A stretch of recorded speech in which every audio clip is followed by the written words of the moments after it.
Patreon's a little down. It's about like 100K a month.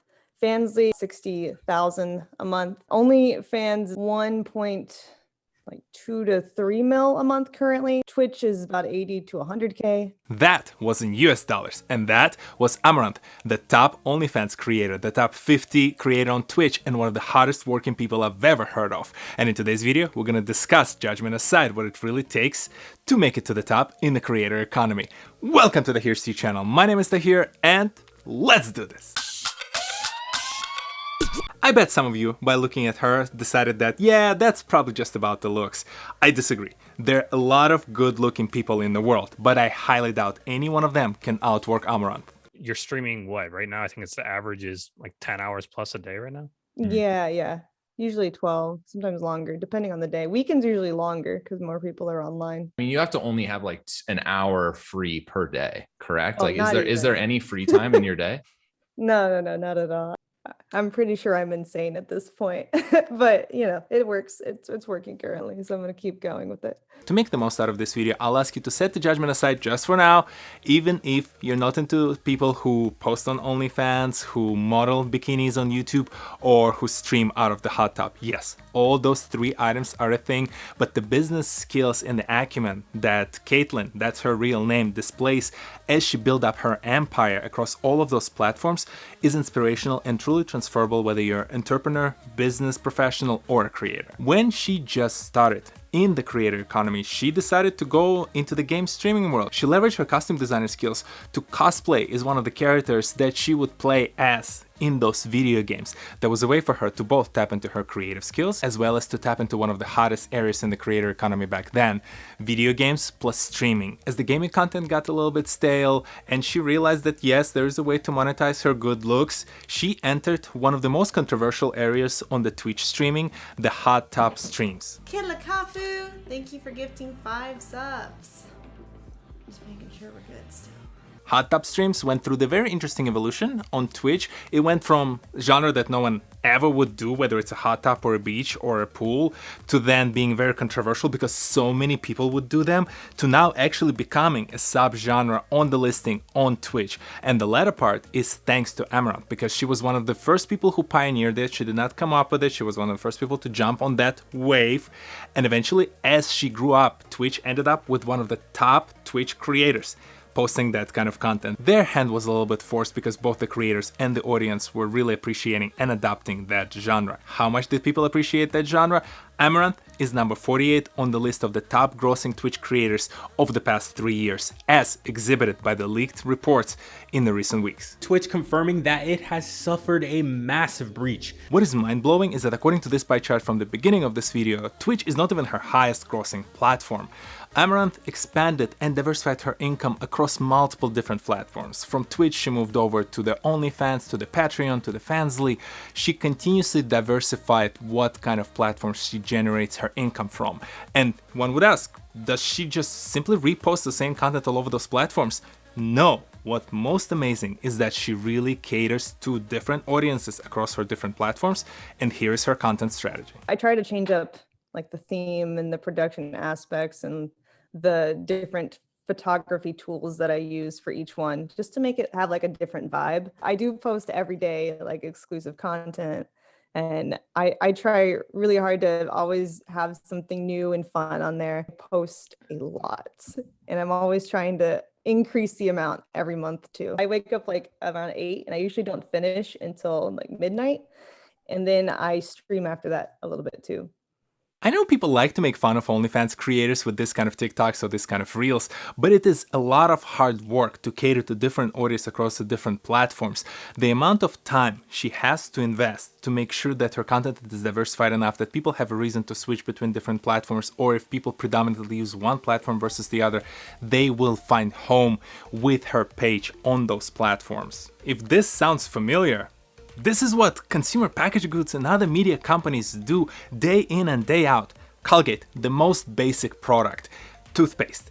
It is diversified and branded differently across the world and even within the same regions across different stores. This is what the economists would call maximizing the utility of your buyer. You know your market, you know a particular category that you're trying to enter, and you just diversify the product. You virtually produce the same product, but the way you package it and the way you deliver it are very different models, and that's what helps you cater to those audience. Amouranth is just doing that with the not safe for work content, and because of the fact that she's a costume designer by trade, and according to my research and the reading that I've done, the 3 to 4 people who are working for her are not necessarily sounding like MBA top economist grads.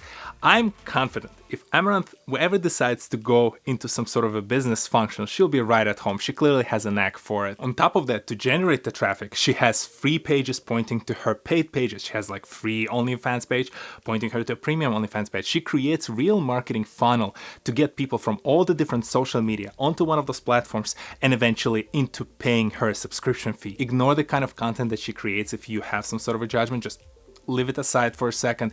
Think about the maximization of the utility across the diversified set of platforms and the fact that she has a marketing strategy behind generating all those leads and bringing them into her funnel, and that makes it that much more impressive, the amount of effort, the hours, all the work that she puts in, and it inspires me to push even harder. We're just done with phrasing, right? That's not a thing anymore. The takeaway for any business professional, creator, entrepreneur is that extraordinary results require extraordinary efforts, and Amouranth did not start there. It was an evolution. She at first had to really find and hone in on a particular set of ideas, develop them, and only eventually diversify. And this is the path that I recommend for any one of you, whether you're a creator or a business professional. Hone in on that one idea, on then what channel that you want to pursue, and really get good at it. Gain traction. Only then start moving into the diversification route. Don't try to come up with how you're going to manage the content across 5 different platforms. Worry about one. Once you get good at it, expand to the other ones, and you have to expand, as exampled by the 5th now ban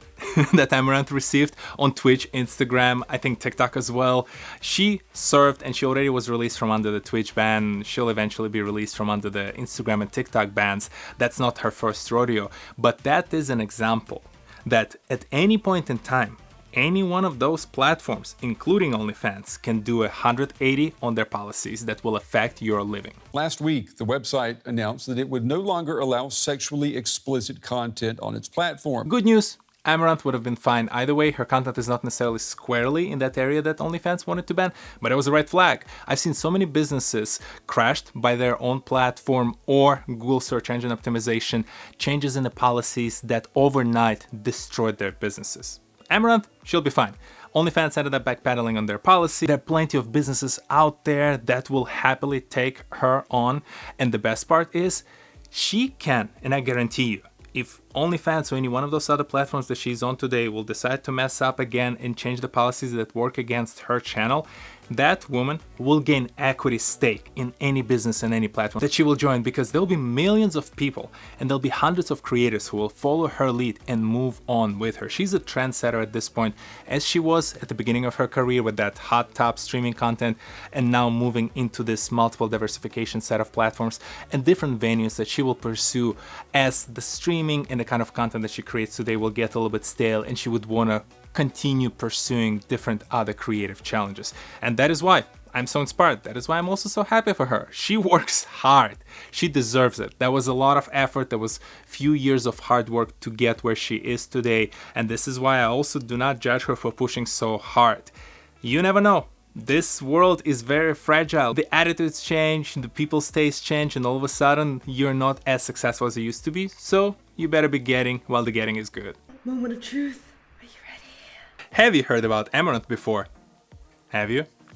Judgment aside, what do you think about the kind of attitude that she has towards work? And do you know of other controversial creators who might be exhibiting other skills that you or I, business professionals, creators, entrepreneurs, can leverage in our day-to-day? Share your thoughts and ideas and the links in the section below. I frankly think it's hard to be mad at her. I know she'll probably getting ahead. She's a pretty girl making a ton of money, and she's creating the kind of content that some people might judge, but you know what? Who cares? She invests the effort. There are clearly people out there who truly appreciate her work, and she created a future for herself that now gets me very curious about what kind of venues she'll pursue next. Creator economy is so new.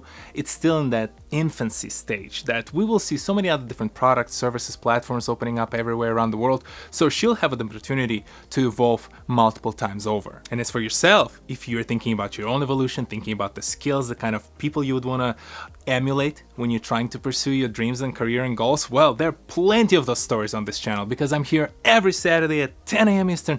Hit that like button, hit that subscribe button, share this video with some of your friends. Here are a few more videos for you to enjoy, and I'll see you in the next one. Peace.